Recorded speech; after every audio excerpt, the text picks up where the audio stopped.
મોદીજીને શું છે, નવરા નખો જ વાળે છે, રાત રોવા નહીં, ડૂબો ધોવા નહીં. પાછળ બૈરું હોય તો ઘર સંસાર થી ખબર પડે કે ઘર કઈ રીતે ચાલે, બૈરાને કઈ રીતે હાચવવાનું, એના માટે લાલી લપકા ટીપકી ટપકા માટે કેટલો ખર્ચો થાય. મોદીજીનું જાણે ભૂત ભાઈ. દરેક રાજ્યની અંદર જ્યાં જોઈએ ત્યાં બીજેપી બીજેપી બીજેપી, પણ બીજેપી આવો જે જીતે છે એ બી ઈવીએમ ની મહેરબાનીથી. અને 1200 જેટલી સીટ ઉપર ભાજપની ડિપોઝિટ પણ ડૂલ થઈ ગઈ છે. દેશના વડાપ્રધાનને એક મોંઘવારી વિશેની કોઈ ગતાગમ જ નથી પડતી. નરેન્દ્ર મોદી આ વખતે કીધું કે તમે પેટ્રોલ ડીઝલનો બચાવ કરો, ઓછું બાળો.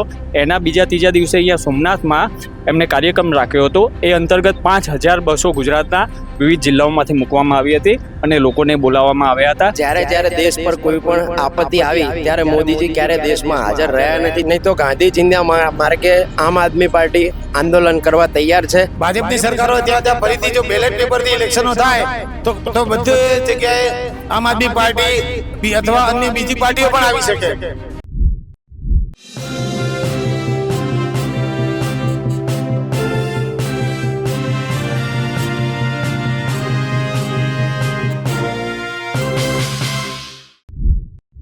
નમસ્કાર, હું છું સાજીપુત્રીની સાંભળ્યા. તો મિત્રો, પંજાબમાં આમ આદમી પાર્ટીની ભવ્ય જીત થઈ છે, તેને લઈને અમદાવાદના આમ આદમી પાર્ટીના કાર્યાલયે તેમની ભવ્ય ઉજવણી કરવામાં આવી છે. તો આપણે અહીંયાના કાર્યકર્તા પાસેથી જાણીએ કે શું હકીકત છે. પંજાબમાં આમ આદમી પાર્ટીની જીત થઈ છે, એને લઈને તમે શું કહેશો? બેન, પંજાબમાં આમ આદમી પાર્ટીની જીત થઈ છે. એનું મુખ્ય કારણ છે કે ત્યાં આગળ ભાજપની તાનાશાહી ચાલી નથી. ભાજપની તાનાશાહી પંજાબની જનતા આગળ ઝૂકી ગઈ છે અને ત્યાં આગળ કામની રાજનીતિ ચાલી ગઈ છે. અને બેલેટ પેપરથી તમે જોઈ લીધું હશે કે જે લોકશાહીનું પરિણામ છે એ આપણને જોવા મળી ગયું છે. અને 1200 જેટલી સીટ ઉપર ભાજપની ડિપોઝિટ પણ ડૂલ થઈ ગઈ છે.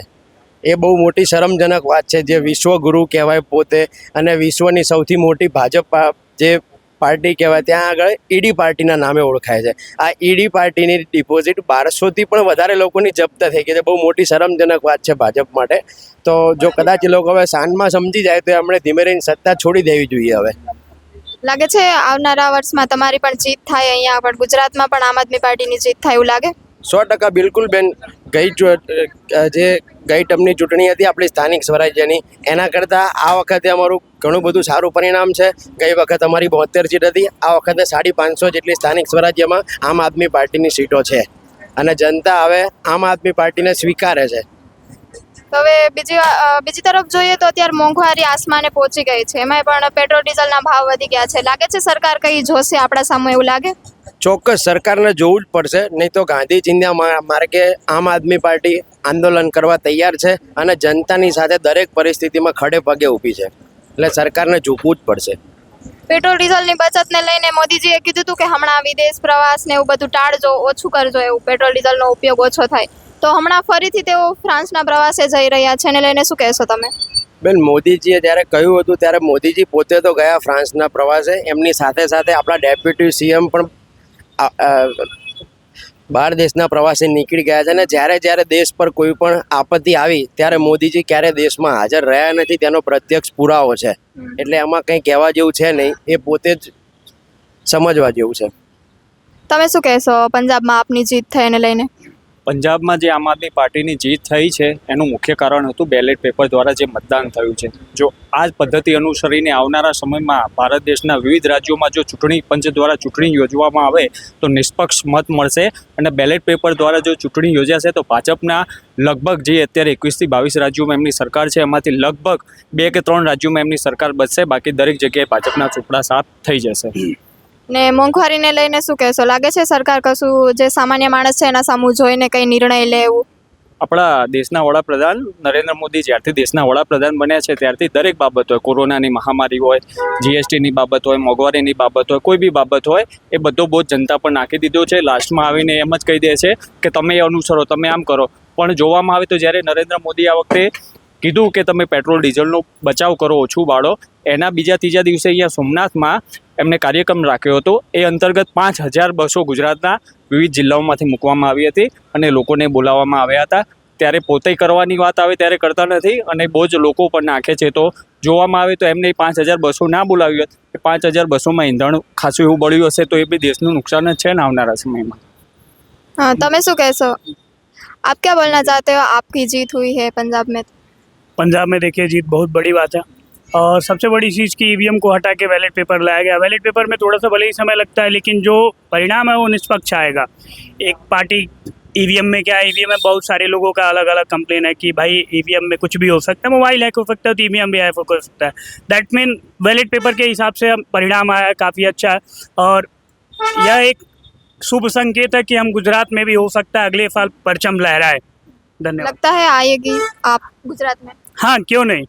अगर लोगों को सुविधाएं मिल रही हैं और सारी चीज़ें अगर अच्छी तरीके से मिल रही हैं तो लोग उस चीज़ का अनुसरण करना बहुत ही ज़्यादा पसंद करते हैं।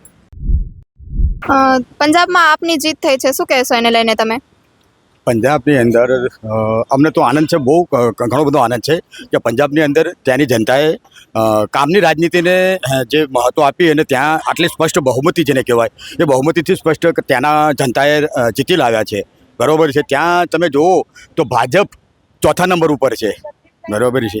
એટલે ખૂબ જ આનંદ છે. અને આવી રીતે આવનારા સમયની અંદર 2027ની અંદર ગુજરાતની અંદર વિધાનસભાની અંદર એ જ ગુજરાતની જનતા આવી રીતે કામની રાજનીતિને મહત્ત્વ આપીને ઝાડુનું બટન દબાવીને અને આમ આદમી પાર્ટીને 2027ની અંદર સરકાર બનાવશે. અમને એટલો એક આત્મવિશ્વાસ છે. બરાબર છે. અને મોંઘવારીને લઈને શું કહેશો? અત્યારે મોંઘવારી, પેટ્રોલ ડીઝલનો ભાવ એમાં આસમાને પહોંચી ગયો છે, શું કહેશો એને લઈને? બેન, મોંઘવારી વિશે તો વાત જ નહીં કરીએ, કારણ કે આજે તમે પોતે તો ગૃહિણી છે, એક મહિલા છો, તમને ખ્યાલ છે. બરાબર છે કે 2014 કે 2002 પહેલાં ગેસના બાટલાનો શું ભાવ હતો તમને પોતાને ખ્યાલ છે, કારણ કે તમે રસોઈ બનાવો છો, તમે ઘરની અંદર તમે ધ્યાન રાખો છો. બરાબર છે. તો એ વખતે 420 રૂપિયા આજે ગેસના બાટલાનો ભાવ હતો. આજે તમે જુઓ કે મોંઘવારી કેટલા આસમાને પહોંચી છે. બરાબર છે. ગેસના બાટલાનું જુઓ કે ડીઝલ જુઓ, પેટ્રોલ જુઓ, ગેસ જુઓ, એટલી બધી મોંઘવારી કે દેશના વડાપ્રધાનને મોંઘવારી વિશેની કોઈ ગતાગમ જ નથી પડતી કે દેશના નાણામંત્રી કે જે અર્થતંત્ર જેને કે દેશનું અર્થતંત્ર ચલાવવાનું હોય એની કશી ગતાગમ જ નથી પડતી. સામાન્ય માણસ, સામાન્ય જનતા આજે ઘર ચલાવવું કેટલું મુશ્કેલ છે. આજે લોકોની પાસે રોજીરોટી નથી, હા, કમાવાનું સાધન નથી. આજે પ્રાઇવેટીકરણ જે કહેવાય, જેને ખાનગીકરણ એટલું બધું કરી નાખ્યું કે લોકોની પાસે આજે કામ ધંધા નથી. હવે માણસ ખાય તો ખાય શું? આટલી બધી મોંઘવારી. ગેસના બાટલાનો ભાવ જે 420 રૂપિયા હતા આજે 960 રૂપિયા, 920 રૂપિયા થઈ ગયા હતા. અને રાતોરાત ભાવ વધારી દે છે. જનતાને ખબર પણ નથી પડતી હોતી. જ્યારે સવારે બાટલો આવે ત્યારે ખબર પડે કે ભાઈ 860ના 920 કરી નાખ્યા છે. રાત્રે 12 વાગ્યા પછી ભાવ વધારી દે પેટ્રોલના. જનતા જ્યારે પેટ્રોલ પંપ ઉપર પેટ્રોલ પુરાવા જાય ત્યારે ખબર પડે. પેલા જે પેટ્રોલ પુરાવાનો માણસ હોય, જે કર્મચારી, એની સાથે ઝઘડા થાય માણસે જનતાને કે ગઈકાલે મેં પેટ્રોલ પુરાવ્યું તો આટલાનું પુરાવ્યું તો અત્યારે કેમ આટલાનું પુરાવ્યું, એટલે એની સાથે માથાકૂટ થાય. રાત્રે એ કંપનીઓ રાતોરાત સરકાર ભાવ વધારી દે છે. એટલે મોંઘવારી તો એટલી બધી બેફામ આ લોકોએ ભ્રષ્ટાચાર એટલો બધો કર્યો છે કે જ્યારે ઇલેક્શન દરમિયાન એ લોકોની પાસેથી ફંડ લઈ લે મોટા ઉદ્યોગ પાસેથી. બરાબર છે ને, એમને છૂટ આપી દે ભાવ વધારાનો. એટલે આમાં તો જનતાને પીસાવાનું છે. એ લોકોને તો કોઈ મતલબ નહીં. એમને તો એમની ખુરશીથી મતલબ છે, એમના મતથી મતલબ છે. જનતાને તો જ્યાં જે થવું હોય થાય, મરવું હોય તો મરે, કંઈ ગમે તે કરે. પણ હું તો ત્યાં સુધી કહેવા માગું છું 2027ની ચૂંટણીની અંદર આ જનતા જાગી ગઈ છે. ખેડૂતો જાગી ગયા છે, આંગણવાડી કાર્યકરો જાગી ગયા છે, દેશના યુવાનો જાગી ગયા છે. બરાબર છે. કંટાળી ગયા છે આ ભ્રષ્ટાચારી ભાજપની સરકારથી. અને 2027ની અંદર ગુજરાતની અંદર ભાજપની સરકારને જાકારો આપશે એટલો અમને આત્મવિશ્વાસ છે. અને આમ આદમી પાર્ટીની સરકાર બનશે અમને એટલો વિશ્વાસ છે. બરાબર.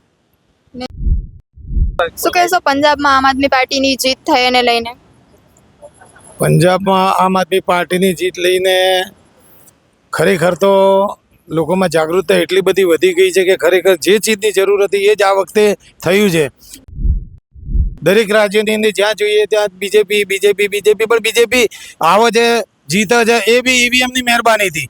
પણ આ વખતે પંજાબની અંદર એ લોકોએ બેલેટ પેપરથી ઇલેક્શન કરાયા. એટલે એ લોકો દૂધનું દૂધ અને પાણીનું પાણી લોકોને સામે જોવામાં આવ્યું.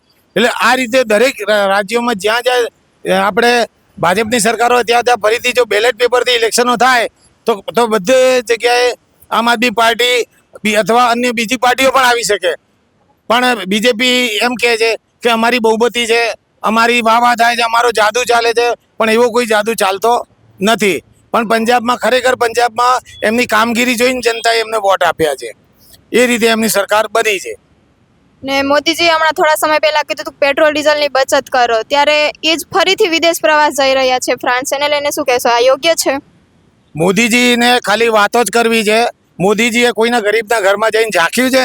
કે 1 લીટર પેટ્રોલ કેવી રીતે પુરાવામાં પૈસાની તકલીફ પડતી હોય. મોદીજીને શું છે, નવરા નખો જ વાળે છે. રાડ રોવા નહીં, ડોબો ધોવા નહીં.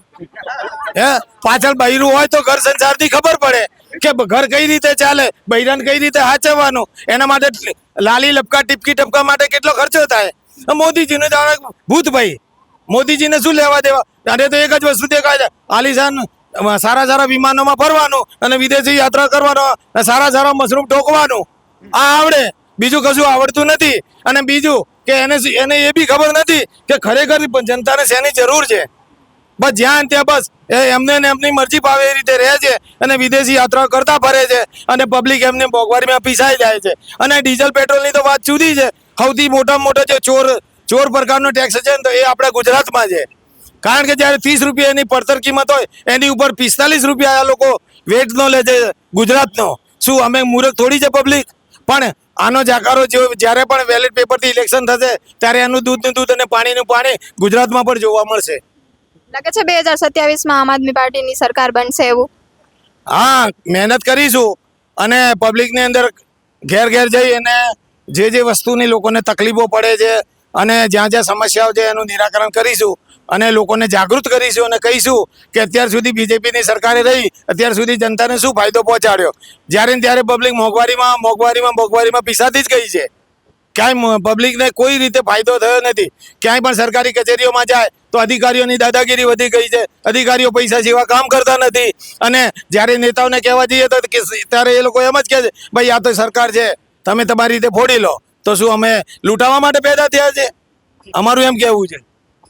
એટલે હવે બદલાવ આવશે એવું અમે ઈચ્છીએ છીએ.